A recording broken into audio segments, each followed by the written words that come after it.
pues contento de que regresemos a la acción después de un rato de pausa, en buena medida porque yo me anduve cambiando de casa y fue todo un tema, ¿no? Entonces, pero pues ya de regreso, ¿no? Afortunadamente el cambio de casa, pues estratégico para dejar de pagar deudas, bueno, más bien rentas, y aprovechando pues los consejos del maestro Taleb de invertir en las opcionalidades locales, ¿no? O sea, lo que realmente está como a tu alrededor y tratar de buscar ahí las oportunidades, además de que las busques en otro lado, ¿no? Porque ves que andábamos con este rollo de la inversión y Bitcoin y demás, Ujú. pero pues a veces también hay que voltear a ver en lo local. Entonces, bueno, Ujú. resultó bien, pero pues sí me tuvo un buen rato ahí ocupado. Pero entonces, en este regreso de Contraintuitiva, habíamos estado platicando tras bambalinas sobre un tema que es medio complicado, que tiene muchas aristas, obviamente, y que no a mucha gente le gusta tratar, y es el problema digamos, un poco una continuación de nuestro capítulo en el que hablamos del valor de los posgrados y demás, pero ahora desde una perspectiva de si la academia moderna como la conocemos es una especie como de esquema Ponzi, y si lo es, ¿por qué lo es? ¿Y en qué sentido lo es? ¿Cuándo no lo es, no?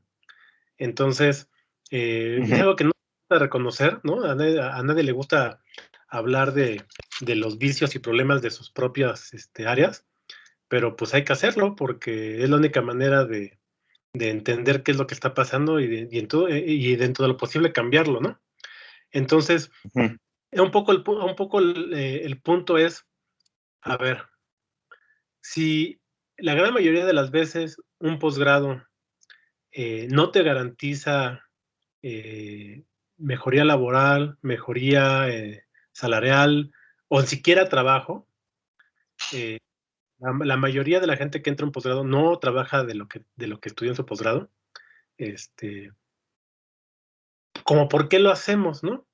Y al menos en mi caso, fue porque en realidad sí compré el boleto de la feria de la academia. Es la manera de hacer ciencia, es la única manera válida de hacer ciencia, y si estudias un posgrado en una buena universidad y lo haces bien y demás, vas a tener una plaza y vas a poder ser investigador, y siendo investigador vas a tener libertad de cátedra y vas a ser libre y gerencias tu tiempo y todo bonito color de rosa, ¿no? Yo sí compré ese boleto de la feria y pues resulta ser que no es así, pero es que la realidad es que ese es el boleto que nos venden a la gran mayoría de las personas que entramos en un posgrado.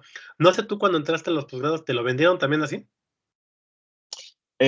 Bueno, yo creo que aquí habría que distinguir, ¿no? Como entre tipos de posgrado, ¿no? Hay como unos posgrados como profesionalizantes, vamos a decirlo así, que se hacen justo como, creo que la gran mayoría de los de ingeniería están en esa lógica, como más profesionalizantes, aunque bueno, también se han contaminado ahí un poco con la idea de que te orienten a la investigación, porque pues justo la dinámica de que esos posgrados sean una manera de atraer programas de posgrado que están inscritos en el sistema de CONACYT y por tanto ofrecer becas y por tanto tener puntos para la misma universidad y que eso le cuente pues, en sus rankings y bueno, pues en todos sus indicadores como de eficiencia académica, pues ha hecho que muchos posgrados que antes, diría yo, estarían más cargados a lo profesionalizante, tengan ya un componente también importante en esta parte de orientarse hacia la investigación.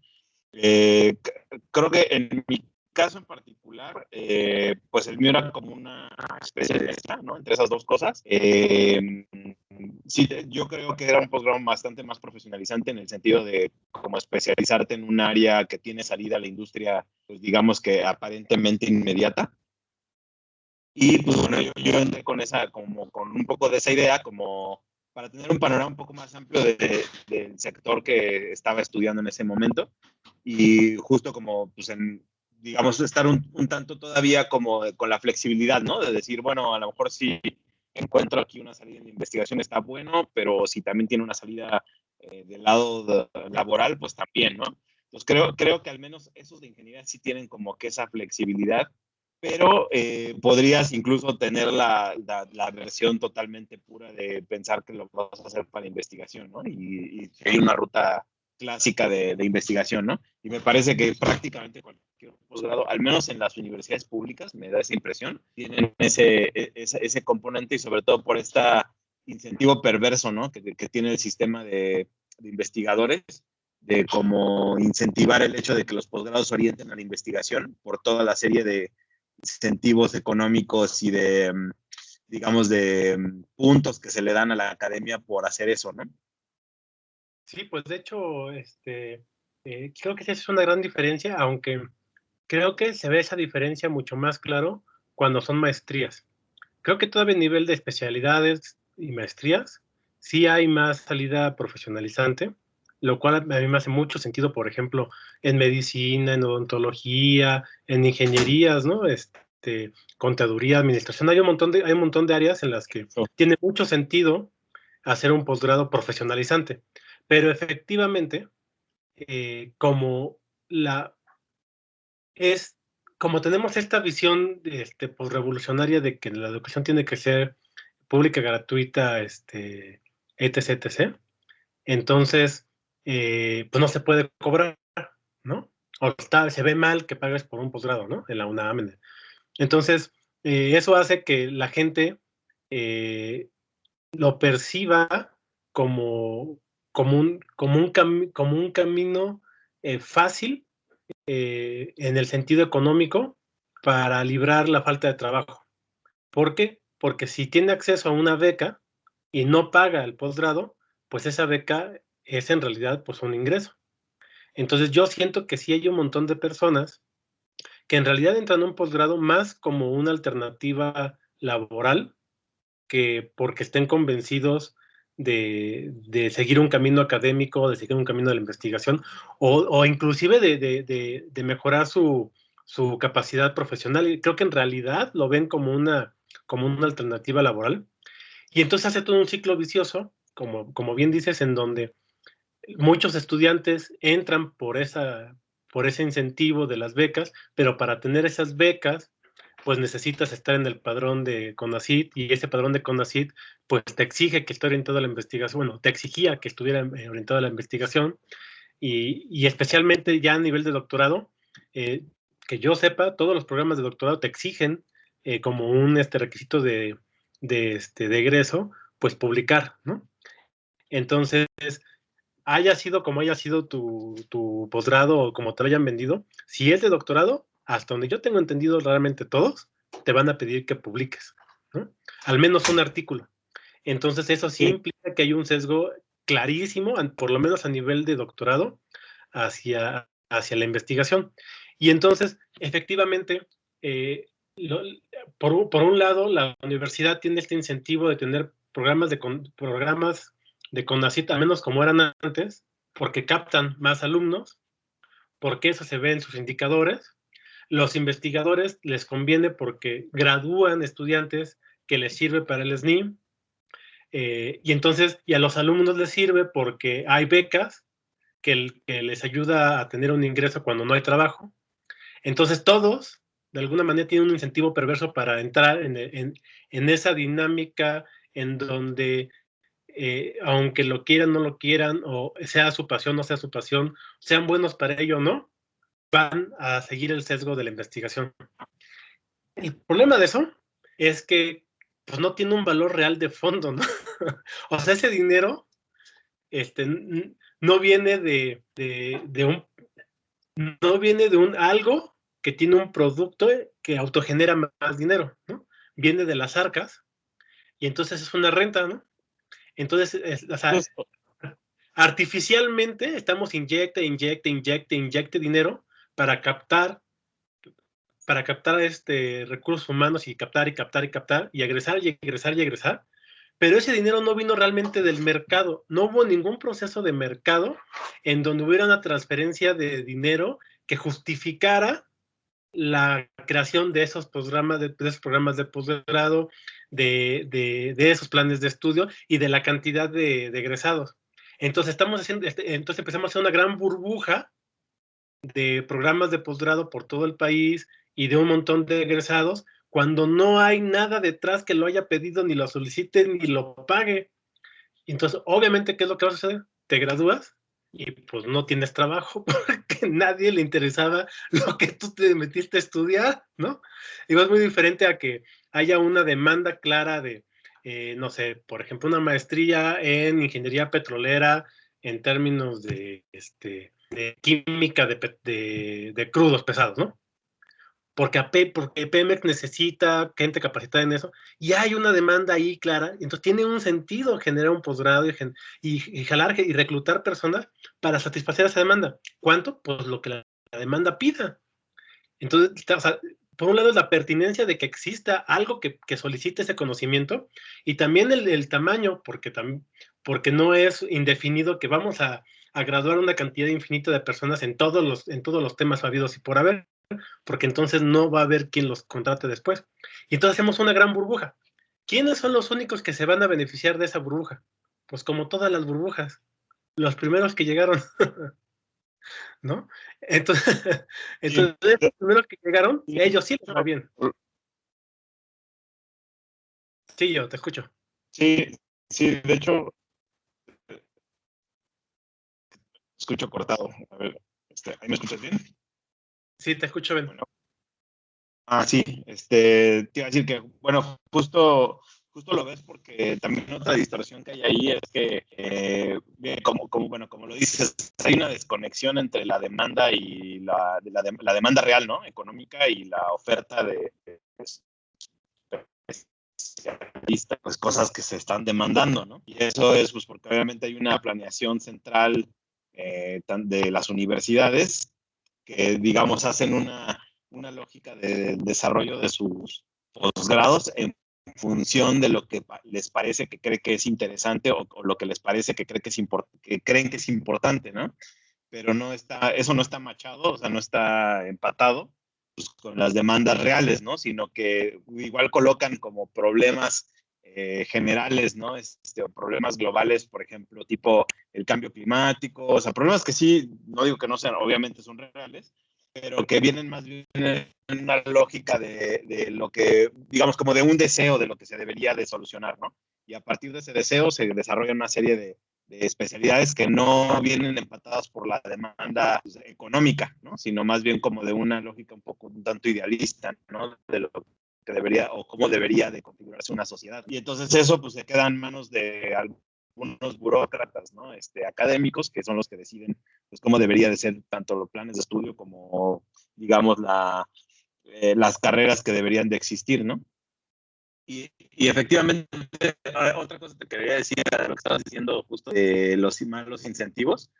Uno que te dice perfectamente que ese esquema está viciado es que, por ejemplo, si tú quisieras cursar un posgrado, una maestría o un doctorado, al menos en las universidades públicas, y bueno, en las privadas también, pero ahí creo que es un poco diferente el incentivo perverso, pero al menos en las públicas, no debería de existir digamos, una discriminación por no tener beca, ¿no? O sea, por ejemplo, si tú quieres estudiar una maestría en lo que se te ocurre, no sé, en física, de partículas o qué sé yo no sería aceptado si no tengo una beca, si no tengo la beca de un organismo como el CONACYT, o sea, porque quieren que dediques el tiempo completo y eso implica tener una beca de estos organismos. Cuando se supone que el espíritu de la universidad debería ser, ¿no? O sea, debería ser justo el de propagar el conocimiento pues, para todo aquel que esté dispuesto a aprender y pues obviamente pues sí pasar por una serie de exámenes y pruebas, etcétera, pero pues de entrada ese tipo de requisitos o por ejemplo la edad en las becas, ese tipo de cosas, pues están hablando ahí que hay un incentivo que no va alineado justo como al conocimiento, ¿no? Sino va alineado a otro tipo de incentivos que más bien tienen que ver con estos índices de eficiencia para las universidades y para su puntaje también en el sistema de investigadores, ¿no? Sí, es correcto. Yo creo que eso sí, efectivamente, es como una gran bandera roja. Deberían haber modalidades para hacerlo pues, en diferentes tiempos, medio tiempo y demás, ¿no? Y efectivamente, hasta muy recientemente hubo creo que un juicio por ahí y alguien ganó este tema como de la diferencia entre tiempo completo y dedicación exclusiva.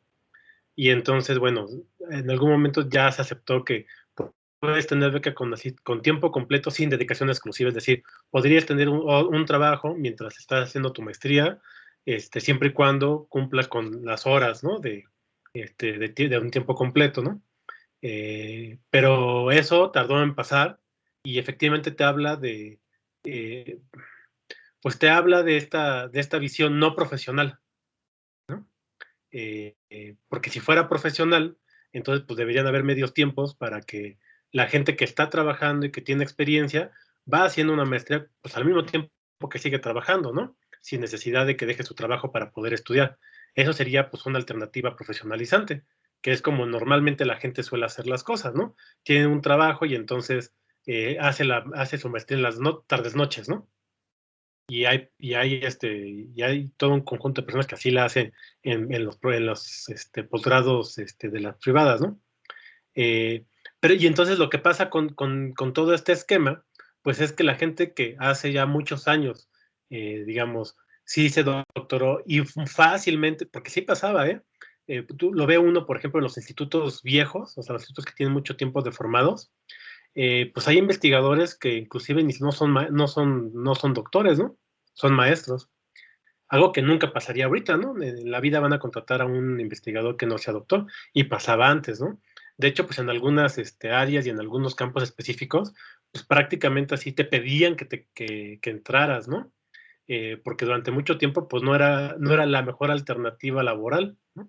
Este, para muchos era el dejar un mejor trabajo por dedicarse a la investigación en un llamado realmente de vocación. Eh, esas personas que entraron hace muchos años, estoy hablando de al menos unos 30 años, más quizás, pues les fue muy bien, ¿no? Porque habían plazas, habían lugares, había interés y todo jaló bien. Ahorita es tanto la cantidad de egresados que hay, pero, y no solamente en México, es una sobreproducción mundial de egresados. De hecho, la misma revista Nature tiene por ahí un par de fascículos de hace unos 3 o 4 años, donde estudian con bastante detenimiento estos números acerca de qué países producen qué cantidad de egresados, en qué áreas, cuántos trabajan, cuántos no, etcétera, etcétera.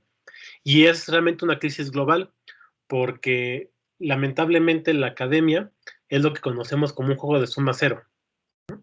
Es donde si alguien gana, alguien pierde. Si yo tengo una idea y la publico, todos los demás pierden porque nadie puede tener esa misma idea, ¿no? Digamos, ya la saqué yo, ya queda inaccesible, ese pedacito de conocimiento queda inaccesible para los demás en términos de logros, ¿no? Lo mismo, por ejemplo, en fondos. Si hay una cantidad finita de fondos, pues entonces quien tiene acceso a ese fondo deja inhabilitado financiamiento para los demás. Lo mismo las plazas. Como hay una cantidad finita de plazas, y no se van reproduciendo los institutos de investigación de las universidades o la investigación en la industria privada, pues alguien que tenga una plaza se la quita, bueno, la dejen accesible a alguien más, ¿no? Entonces ese juego de suma cero normalmente justo produce eso, ¿no? Este fenómeno del colonizador, el que llega primero, normalmente acapara más recursos, le va mejor, y porque le va mejor puede acaparar más recursos y así se va yendo, ¿no? Otros lo conocen como el del gato gordo, donde casi siempre en una camada de gatos hay un gato que es más gordo que los demás. Como es gordo, está más grande, más fuerte, y mueve a los demás gatitos y no los deja tomar leche, y como él toma más leche, se pone más grande y puede tomar más leche, ¿no? También se conoce la colonización de especies vegetales. Entonces, las primeras especies vegetales que llegan a una región, pues invaden, ¿no? Todo y ya no permiten que otras especies realmente puedan establecerse ahí. Es algo que en biología se conoce muy bien, se conoce como el fenómeno del fundador. Y eso creo que es lo que ha pasado acá. La gente que ya tiene mucho tiempo en la academia le va bien en términos generales en este esquema, porque además cada uno de los alumnos que gradúan, pues le da puntos para el SNI y además como para graduarse tiene que sacar un artículo, pues entonces se vuelve algo piramidal donde tienes un investigador principal y luego a lo mejor uno o dos postdocs y este investigador privado tiene varios estudiantes, los postdocs también pueden tener varios estudiantes, por ejemplo, de doctorado o maestría, y por debajo están todos los de licenciatura, y entonces va una cadenita de gente trabajando para sacar papers, donde el que se beneficia más, pues es el que está hasta acá arriba, el investigador principal, ¿no? Que sale en todos los papers de sus postdocs, de sus estudiantes de doctorado, y generalmente para abajo los de maestría y licenciatura, pues son los que hacen las chambas pequeñas, ¿no? Van al campo, limpian bases de datos, hacen los 800,000 experimentos que nadie quiere repetir, etcétera, ¿no? Y eso, pues es un esquema tipo Ponzi, ¿no? O sea, cuando pensamos en un esquema piramidal de inversión, pues pasa algo así, ¿no? Llega alguien y entra a tiempo y luego se invita a uno, dos o tres, y eso, y cada uno tiene que invitar a unos dos o tres, y los únicos que hacen lana, pues son los que entraron primero, ¿no? Generalmente los que entraron ya tarde en estos esquemas o hacen poquito dinero o nunca hicieron dinero, ¿no? Y estos esquemas Ponzi, pues hay legales e ilegales, ¿no? O sea, toda la industria de multinivel, hay multinivel que es tal cual un fraude, ¿no? Y hay un multinivel que no es un fraude, pero que pasa esto. La probabilidad de que tú llegando tarde generes dinero es muy baja, pero puede ser legal. Hay una industria de multinivel legal. Entonces, no estoy diciendo que la academia sea un fraude en un sentido legal. Lo que estoy diciendo es que la probabilidad de que alguien que llegó tarde, es decir, estas generaciones nuevas, las que entramos hace unos 5 o 10 años y todas las que están entrando ahorita, que se incorporan a la academia, tengan éxito académico, es bajísima, bajísima. Entonces, Más pues, bien, más bien no es que sea un fraude en términos legales, sino que más bien puede ser un fraude en términos éticos, ¿no? Por parte del que está en la punta de la pirámide. Porque los que te están invitando a entrar, si desde el inicio dijeran, pues mira, o sea, aquí estamos trabajando en este esquema, ¿no? En donde pues tratamos de generar, si quieres, hasta con una muy buena intención, conocimiento nuevo, etcétera, pero, y pues quieres participar de eso, pues hay pocos recursos y el esquema es ¿no? Donde viene el fraude es cuando los que están en la punta de la pirámide te dicen que pues si tú entras en este esquema, pues es muy probable que puedas llegar a tener una participación similar, ¿no? Que puedas encontrar pues justo una plaza de investigación importante o que puedas trasladar, digamos, todos esos conocimientos a una salida laboral en la industria, ¿no? Y entonces ahí es donde viene el problema, ¿no? Porque muchos de estos esquemas están, digamos, configurados como ya lo habíamos dicho, de una manera que no están atados, por ejemplo, a las reglas del mercado, sino que están más bien atados a un esquema de extracción de rentas, ¿no? Subsidiados por el Estado. Y entonces, pues justo nunca puedes ver realmente como las señales, dirían los economistas, ¿no? No puedes ver las señales del mercado que te está diciendo que eso que estás haciendo, pues ya no tiene futuro o sí lo tiene, ¿no? Y entonces, como no puedes ver esas señales, pues los que están en la pirámide, pues siguen extrayendo rentas del Estado porque están subsidiados por el Estado. Y cuando tú quieres darle una salida al mercado, ahí sí, pues te vas a topar con la realidad de que no existe tal demanda, ¿no?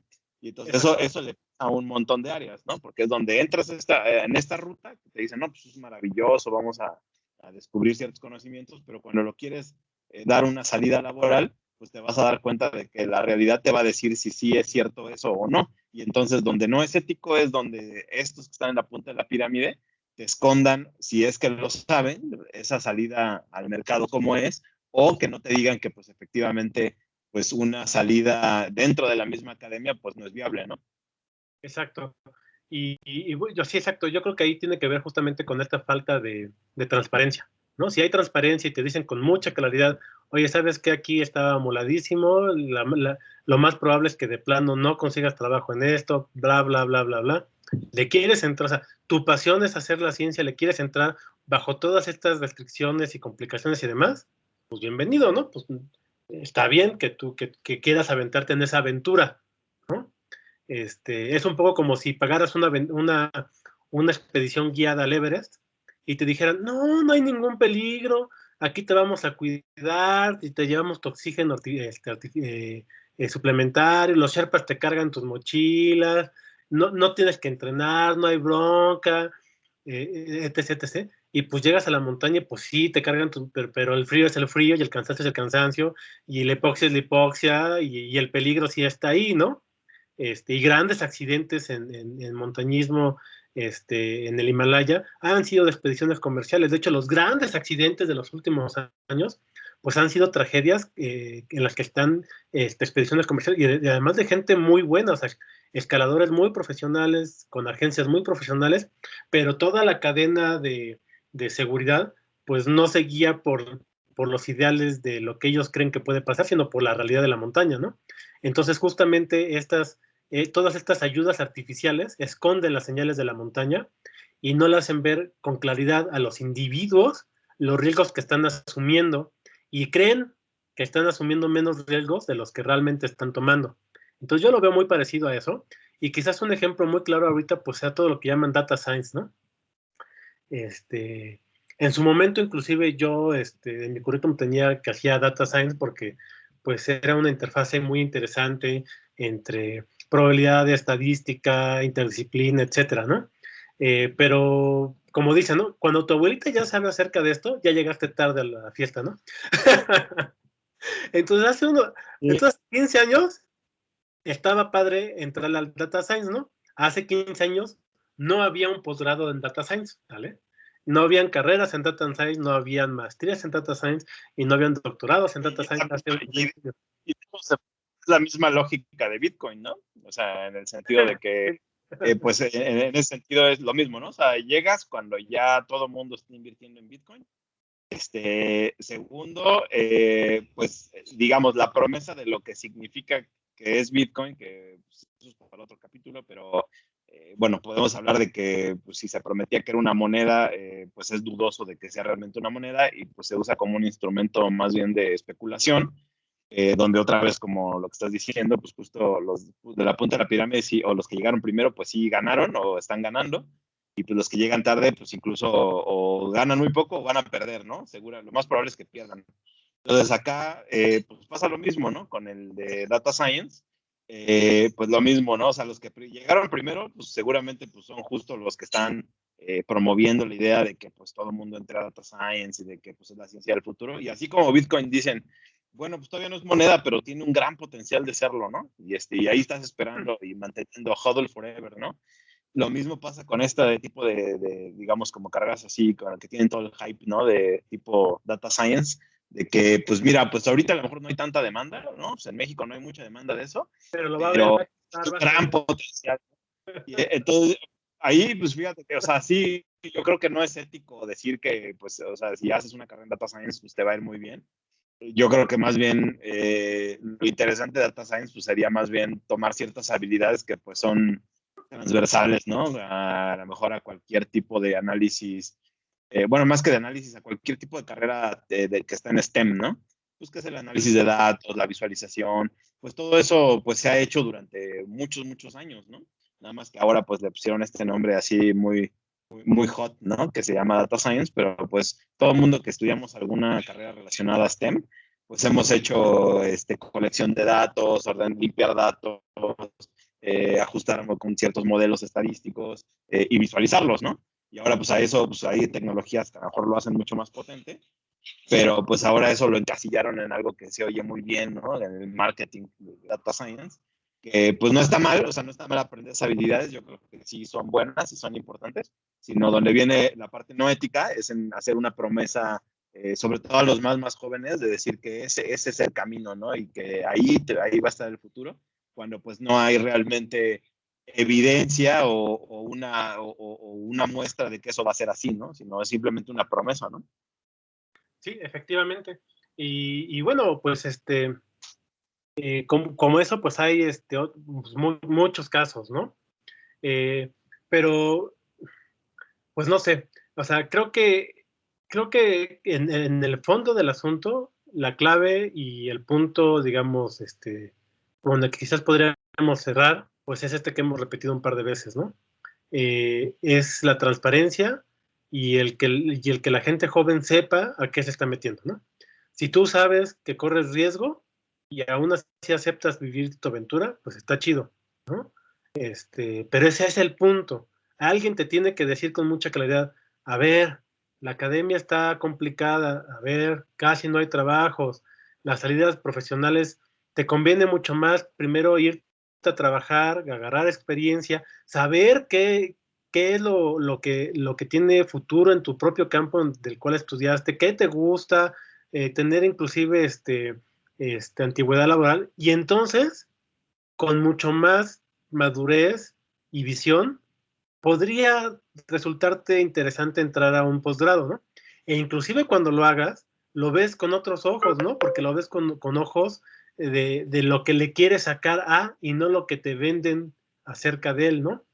Yo creo que si como académicos y demás somos honestos y le decimos eso a la gente, no hay problema.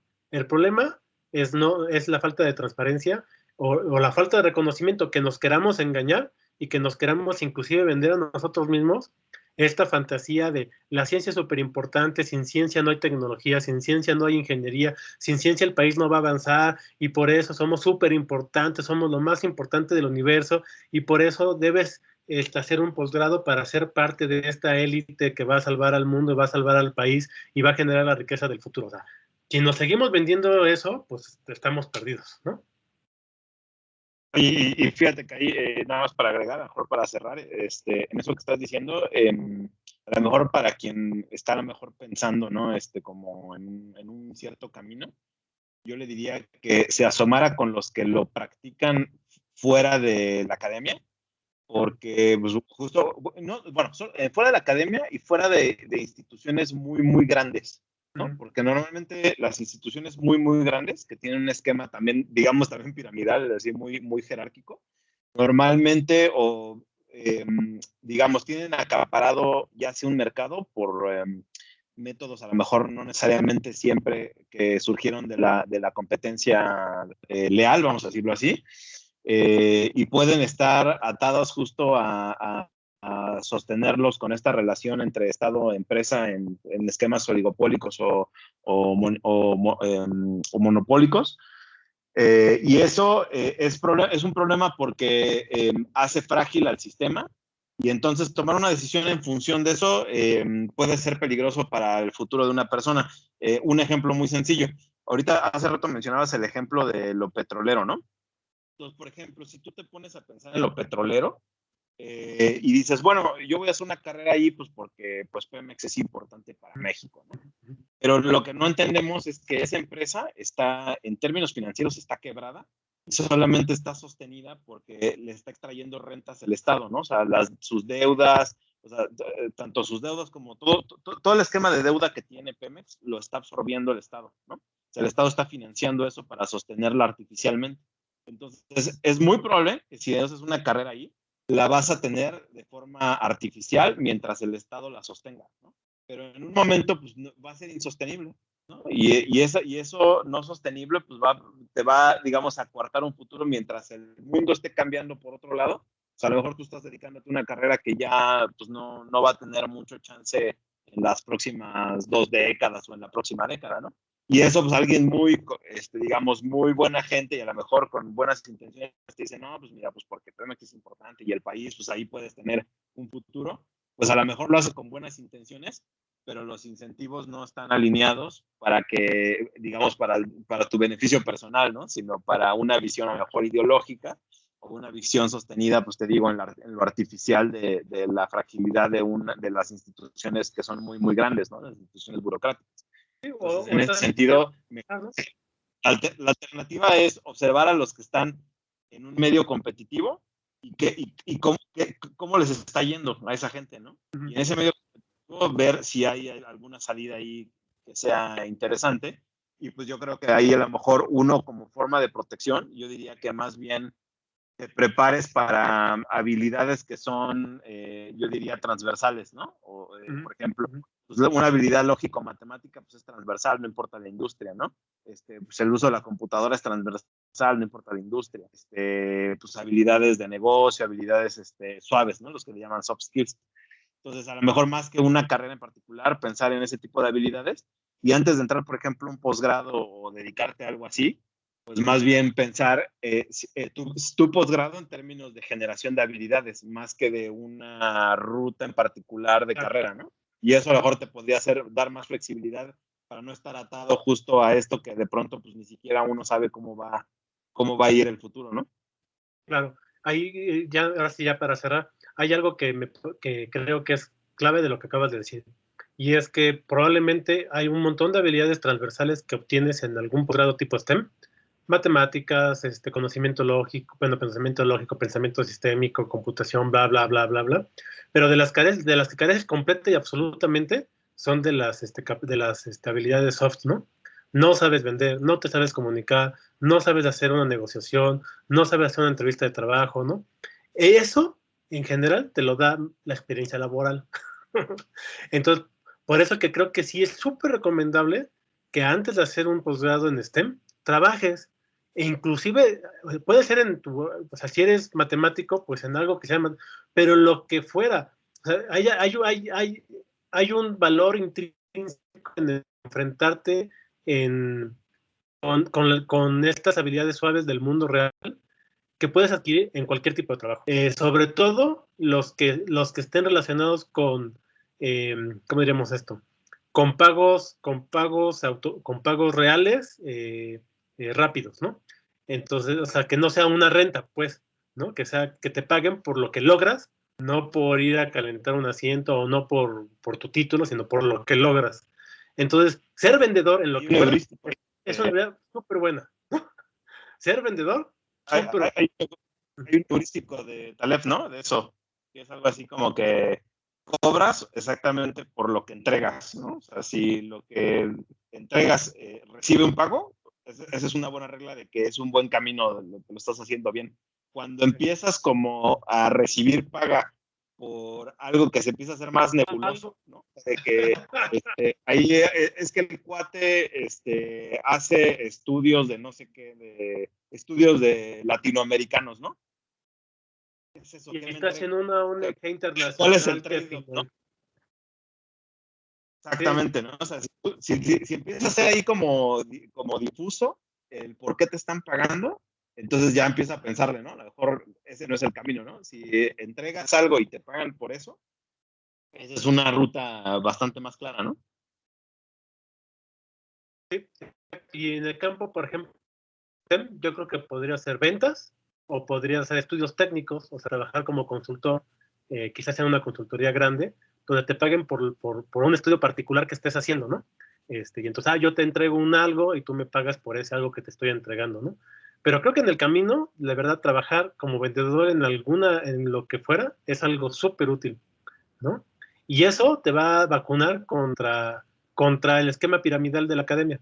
Aunque después entradas a un posgrado, no vas a, no vas a caer en el juego piramidal. Inclusive vas a encontrar cómo dentro de ese mismo esquema, justo extraer lo valioso del posgrado, extraer capacidades nuevas, a lo mejor vas aplicando, a lo mejor te vas haciendo un networking interesante de academia, con privado, desde el inicio lo vas viendo con unos ojos diferentes y esos ojos diferentes pueden prevenir grandemente que acabes defraudado en términos de haber invertido 5, 6, 7, 8 años y de pronto verte que estás como al inicio, ¿no? Entonces sí, Y ya digo, ya la última vez que antes de que se me olvide, de hecho ahí creo que una señal, bueno, hay varias señales, ¿no? Pero una que es así clave, creo que hay dos señales que son importantes. Una que es si tu chamba está metida como en una cadena muy, muy larga, que estés muy alejado entre la salida de lo que se supone que hace la empresa o tu unidad de trabajo versus lo que tú haces, o sea, si están como que hay un engrane muy grande y estás solamente en un engrane muy chiquito y estás muy, muy lejos de la salida, entonces es muy probable que ese trabajo sea un bullshit job, ¿no? wow. Y la otra es que qué tanto depende tu trabajo de la evaluación de pares o de otros y no del cliente final, ¿no? Entonces, para mí, esas dos señales ya te dicen, como que aquí esta cosa puede ser un esquema Ponzi o esto puede ser un fraude o es un bullshit job, ¿no? Entonces, hay que hablar luego de bullshit jobs, ese es un tema interesante. Eso es totalmente interesante. Pero para mí esas dos señales son así, ¿no? Así que ya lo saben, amigos, la academia puede ser un esquema Ponzi. Si le van a entrar, éntrenle con conciencia y busquen estas Claro, habilidades, busquen estas señales claves, y cuídense, amiguitos.